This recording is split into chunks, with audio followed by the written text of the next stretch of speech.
Innal hamdalillah nahmaduhu wa nasta'inuhu wa nastaghfiruh wa na'udzu billahi min shururi anfusina wa min sayyiati a'malina. Man yahdihillahu fala mudilla lahu wa man yudlil fala hadiya lahu. Asyhadu an la ilaha illallah wahdahu la syarika lah wa asyhadu anna Muhammadan abduhu wa rasuluhu la nabiyya ba'da. Allahumma shalli wa sallim wa barik ala sayyidina Muhammad wa ala alihi wa sahbihi ومن تبعهم إلى يوم الدين. قال تعالى في الكتاب العزيز أعوذ بالله من الشيطان الرجيم بسم الله الرحمن الرحيم والعصر إن الإنسان لفي خسر إلا الذين آمنوا وعملوا الصالحات وتواصوا بالحق وتواصوا بالصبر. Amma ba'd, jamaah subuh yang dimuliakan Allah Subhanahu wa taala. Tidak bosan-bosannya saya mengingatkan kepada jamaah sekalian untuk selalu meningkatkan rasa ketakwaan kita kepada Allah Subhanahu wa taala yang telah memberikan segala nikmat dan rahmatnya kepada kita, sehingga kita bisa menyelesaikan 11 puasa Ramadan ya. Ini insyaallah hari ini puasa yang ke-12 ya Pak ya, ke-12. Mudah-mudahan Allah memberikan kekuasaan kepada diri kita untuk melakukan hari ini, puasa hari ini, dan diberikan rahmatnya di Allah Subhanahu wa taala. Salawat dan salam semoga berimakan kepada junjungan kita Nabi Allah Muhammad sallallahu alaihi wasallam dan keluarganya serta para sahabat-sahabatnya dan para pengikut-pengikutnya yang setia dalam menjaga dan melestarikan sunnah-sunnah beliau. Bapak dan Ibu sekalian yang dimuliakan Allah Subhanahu wa taala. Dalam mukadimah tadi saya bacakan dalam surat Al-Asr hanya cukup 3 surat. Allah Subhanahu wa taala memberikan firman kepada kita. A'udzu billahi minasyaitonir rajim. Wal 'asr innal insana lafi khusr illa alladziina amanu wa 'amilus shalihati wa tawassaw bil haqqi wa tawassaw bis sabr. Demi waktu, sesungguhnya manusia itu dalam berada kerugian. Illal ladzina amanu, kecuali orang-orang yang beriman. Wa amilus shalihat, yang kedua orang-orang yang sering melakukan amal saleh. Wa tawassaw bil haqq, yang saling menasihati dalam kebenaran. Wa tawassaw bis sabr, dan saling menasihati dalam kesabaran. Allah Subhanahu wa taala mengingatkan pada diri kita, pada manusia, tentang pentingnya, urgensinya kita berpikir tentang waktu. Barang siapa yang tidak bisa memanfaatkan waktu, maka dia adalah kondisi yang khusr, rugi. Waktu bagikan pedang. Tatkala kita tidak bisa memanfaatkan, maka dia akan menghunus kita dalam kerugian. Imam Syafi'i, pendiri atau pemilik mazhab Syafi'i, dalam menjelaskan surat ini, beliau menjelaskan cukuplah sebagai peringatan dan nasihat manusia dengan surat ini. Kalau kasaran bahasa saya, Allah mungkin tidak perlu menurunkan 6.666 ayat. Cukup 3 surat saja cukup untuk mengingatkan kita bagaimana kita ini selamat dunia dan akhirat. Jamaah yang dimuliakan Allah Subhanahu wa taala. Waktu-waktu yang dialami manusia itu ada 5 disebut para ulama. Yang pertama, waktu yang sudah berlalu, tidak akan mungkin bisa kembali, tinggal dievaluasi. Amal baiknya berharap diterima oleh Allah Subhanahu wa taala sebagai amal soleh, serta amal buruknya kita bertobat dan beristighfar, semoga Allah mengampuni. Ya, karena memang tidak bisa kita kembalikan waktu-waktu yang lalu. Ketika kita berbuat baik, kita berdoa mendapatkan harapan. Ketika kita melakukan kejahatan, itu akan dibalas oleh Allah Subhanahu wa taala. Dan ini hanya bisa kita evaluasi seandainya kita ingin baik.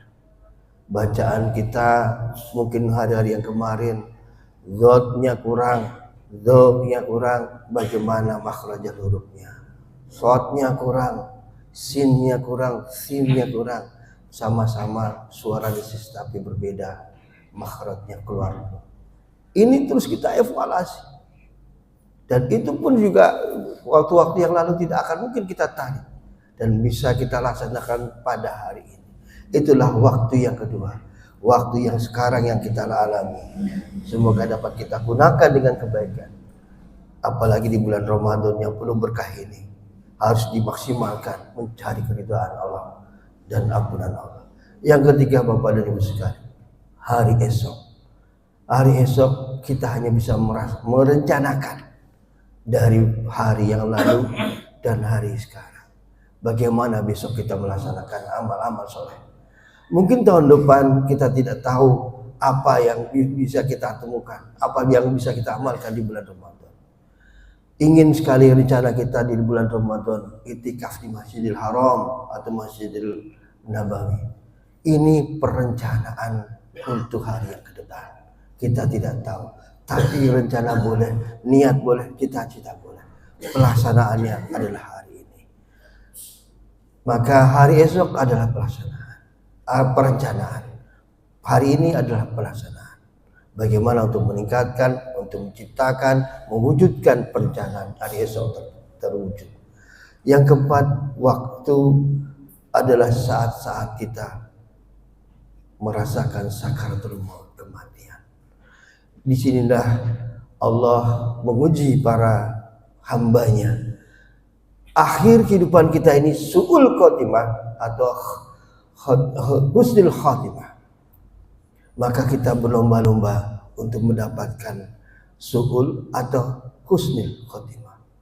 Rasulullah SAW selalu mengajarkan kepada kita setiap waktu sholat, setiap zikir pagi, setiap zikir sore, melatunkan doa-doa, Allahumma a'inni ala sakaratul maut bil husnil khatim.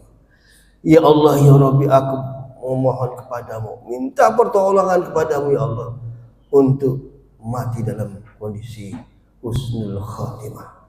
Terus kita lakukan, karena ajal tidak tahu kapan datangnya, karena ajal tidak mengenal usia, bisa usia muda, usia tua, kapanpun bisa terjadi. Maka ini latunkanlah setiap saat, dan jangan lupa istighfar terus, karena itulah yang dapat bisa menyelamatkan kita di saat-saat sakaratul maut. Waktu yang kelima menurut para ulama, ketika kita dihadapkan oleh Allah Subhanahu wa taala penentuan dunia dan akhirat itu, surga atau neraka. Yaumul hisab. Fala yastawi, dalam surat Al-Asr ayat 20 Allah Subhanahu wa taala berfirman, la yastawi ashabun nar wa ashabul jannah. Ashabul jannati humul faizun. Tidaklah sama para penghuni neraka dengan para penghuni surga. Para penghuni surga itulah orang-orang yang memperoleh kemenangan menurut Allah Subhanahu wa taala. Inilah yang harus kita capai dalam meraih